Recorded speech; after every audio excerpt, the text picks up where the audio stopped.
Tonight's top story is San Antonio teen facing a tough battle at a New Orleans ICU. An oak tree fell and crushed the 16-year-old. Last Friday, the teen was on vacation in the city's French Quarter. And tonight, witnesses tell KENS 5 it is a miracle he's alive. KENS 5's Alicia Nieves is in studio tonight following the latest for us. Alicia?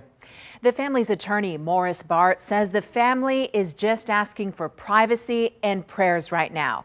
Today, he announced they're taking legal action against the city of New Orleans, saying an area should have been roped off around that tree after a smaller limb snapped off 10 days prior.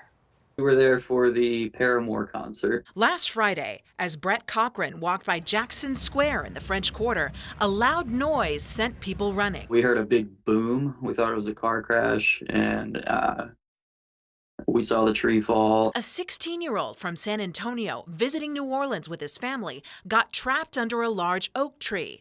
Cochran ran to help. There were some people like yelling and whatnot, and I thought that if someone was trapped, I was gonna help lift the tree up. He said 2 off-duty first responders were already at work doing compressions to keep the boy stable. They kind of had it taken care of, but they asked for shirts, so I gave them my shirt. They were using it to stop the bleeding.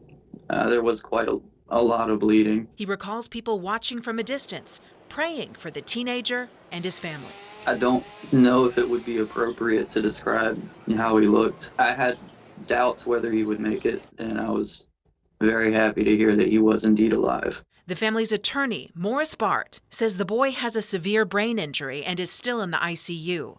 Their lawsuit against the city could be filed as early as next week. The fact that they didn't rope off that tree, didn't put up any yellow tape, I believe is unconscionable, and from a legal standard, in my opinion, is gross negligence.